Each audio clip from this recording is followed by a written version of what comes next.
This is the Uprising Revival. Welcome to today's show. Eminem, or the clone of Eminem, I should say, has returned once again to grace us with the pure diarrhea that comes out of his mouth, or her mouth, or whatever mouth this thing is, because we know that this thing has gone through the ringer. But I guess they recharged its graphene batteries and they sent Eminem back out there for Curtain Call 2. I must have missed the memo on Curtain Call 1, as did most of the world. But Curtain Call 2, apparently a sequel album here. I have to cover the cover of this album because these are the things that are right in front of people's faces that they don't notice. Now, these people are all parts of secret societies.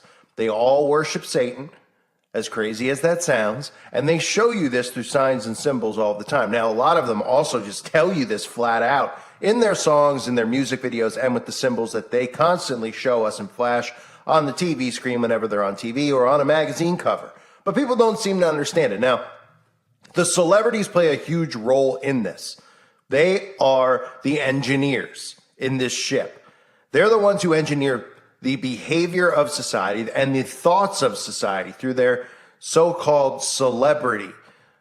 That's what they do. So Eminem has always been a social engineer for people. I mean, suddenly he was coming out with albums about Donald Trump and igniting the Civil War and all this stuff. That's what these puppets do. Their job is to do what they're told from their handlers. Their handlers are people that you would never know or ever see. They don't want to be shown. They have no problem hiding, living in riches and being as wealthy as possible because they don't want to deal with anyone coming after them. So they do all their stuff through these people. They create these people. They give these people so-called power here on earth. So Eminem in the past, I've obviously covered him having that black smoke go inside him, right? Wonder what that could have been, becoming demonically possessed.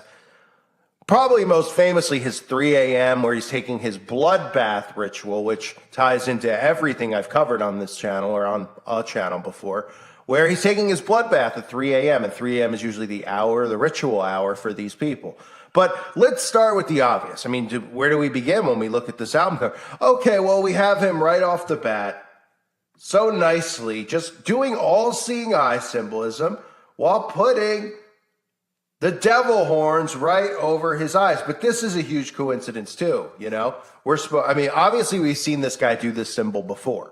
And we've seen other people like Machine Gun Kelly do the same thing where they put the devil horns over their forehead and make the all-seeing eye symbol with it.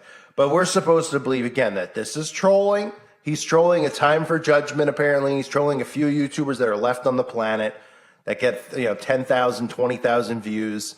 Because, these guys who get millions upon millions of hundreds of millions of views really care so much about us. Now, this is how the occult operates. They show you this stuff in front of everyone's face. This has to do with universal law and sigil magic.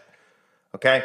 Right in front of your face here, he's doing the all-seeing eye. Where do you see the all-seeing eye? Well, you see it on the back of the dollar bill. You see it everywhere. But people don't realize it's the eye of Lucifer. Yeah, the all-seeing eye. And of course, above him, right above his devil horns, you see two pentagrams. Now you might think, wow, he's got stars on there. He always wanted to reach for the stars, right? He always wanted to be on the Dallas Cowboys. He grew up admiring Roger Staubach and Troy Aikman. Oh, no.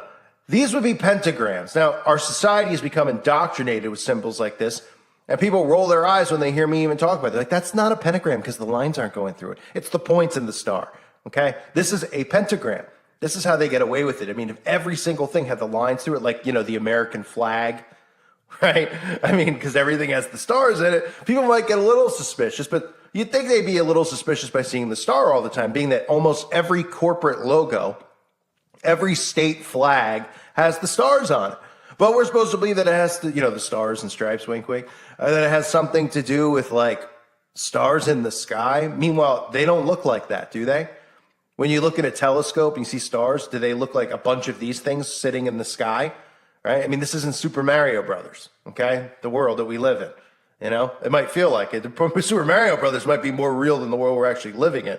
That's how upside down this all has become. But those would be pentagrams. So he has the pentagrams. He has the devil horns, the all-seeing eye. And you might notice in the bottom here, I mean, this isn't obvious or anything. You have the 3 and the 3, as in 33. So what does the 3 have to do with anything? I mean, I'm looking here. I see 1, 2, 3, 4. I see it called curtain call 2, not curtain call 33 or curtain call 3. But no, we just have the 33 at the bottom. This, of course, has to do with Freemasonry. These are all Masonic puppets. This is how they become indoctrinated in the occult. People are like, how do you become a member of the... Well, you start in Freemasonry. And there's a lodge in every town in America and pretty much in the world. And they're there to indoctrinate. Now, you might know someone who's a Mason. They're sworn to secrecy, so they're never going to tell you. But most of them don't even get to a level. Most people. The celebrities obviously do. But, you might know a guy, he's like a second-degree Mason. He doesn't know what's going on. He's done some embarrassing rituals where he's gotten in his underwear, where he's had skid marks, and he's had to sit there with a blindfold on, and somebody's held a sword up to his throat. Yeah, these are the things they do. And he said, hey, I'll join. Okay, I'll swear to secrecy. And then he never goes further because he's creeped out, but he realizes he's screwed and he can't leave. But these people who end up going further in Freemasonry, you go upstairs and you evolve in Freemasonry, they end up learning Lucifer is the god of the world. They read the Bible invertedly. And this is how they indoctrinate celebrities, all these people. Now, most celebrities are born into covens. Their parents are usually covens. That's why all these celebrities are related to each other. Like, oh, their parents were famous. Oh, and they just happen to be real talented actors too. That's how this whole system works. It's a system of control. But anyway, 33 is a very significant number to Freemasons. Obviously, it represents 33, 1/3 of the fallen angels, but also to them, they believe that 33 is the age that Jesus Christ was crucified, and 33 is the highest level you could get to in Freemasonry before evolving above that, which ends up being in other secret societies, whatever. So he's got the 33 there for a reason, because we always see the 33. I don't think he's a Larry Bird fan or Patrick Ewing fan. Maybe that's why he's like, you know what? I'd like to have 33 on the cover for Larry Bird. Oh, okay. Now, another thing you'll see on the cover is a nuke going down into what appears to be Detroit, from what I looked up. And some people were saying it was New York, but it appears to be Detroit because he's from Detroit. I don't know if that has anything to do with anything, so I won't even touch on that. But you also see the demon, of course, coming out of his ear. This is a guy who is demonically possessed. So they're letting you know flat out that he's demon possessed. That's why there's a demon coming out of his ear, going in and out. And at the top here, you'll see some insignias, some crests that you might have seen before. Now, you might think over in the left corner, he's a New Orleans Saints fan, right? But then you're like confused because you see that. You're like, is he like the New Orleans Saints, the football team? Because he's got stars. So is he a Dallas Cowboy fan? Oh, right, because all these symbols have meanings like that. So this right here is not the New Orleans Saint symbol. You may have seen this before. It's called the Fleur de Lis. And if I'm saying it wrong, pardon my French. But it's a French word, Fleur de Lis. And you probably have seen it on Brad Pitt's ring before, because Brad Pitt's one of them. Okay? And let me tell you, this is from the Midnight Freemason website, which is where a lot of Freemasons get together, probably sniff each other's rectums and talk about Freemasonry and the fellowship. But they also give away a lot of their information. And I'll show you how this symbol is connected to Baal worship. So the Fleur de Lis can be traced back to ancient Babylon. Oh, wow, and we're in Mystery Babylon. So the Sumerians worshiped 3 primary gods based upon Nimrod, Semiramis, and Tammuz. These 3 gods represented a trinity for them. Nimrod was also known by several names, one of which was Kronos, which means the horned one. The meaning of the name Kronos, the horned one, as applied to Nimrod, fully explains the origin of the Fleur de Lis. 3 horns frequently occurred among the Nineveh sculptures, the gigantic horned bull representing the great divinities. The same word that signified a ruler or prince, Baal. Oh, so it has to do with Baal worship. But they're not Satanists because they say the word God. And so does Beyonce, and so does Eminem. They all say the word God. So the zombies out there think that they're talking about our Father in heaven. No, they're talking about their God, the one they worship, the fallen one, the fallen angels. They do not worship Yahweh. They worship Lucifer. So that's what the symbol means. And then on the other side, you'll see what looks like a lion. Now, the lion can be traced back to a lot of different secret societies. We trace back to a lot of things. Obviously, the Rothschild crest, most significantly known for having the lions. But in Freemasonry, of course, there is the king of the beasts. You know, the king of the beasts. What does that sound like?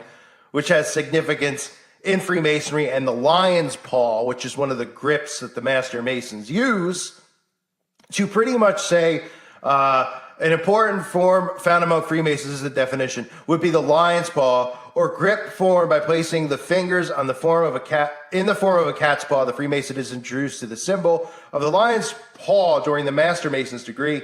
By the strong grip lion's paw, he is raised again to a new life.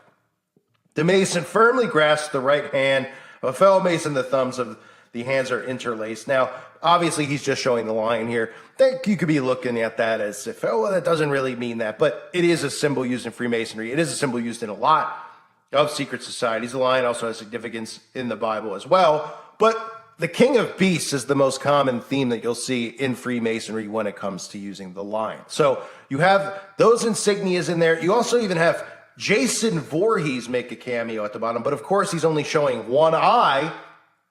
You know, as if it wasn't obvious enough, they just have Jason Voorhees at the bottom, just poking his eye out.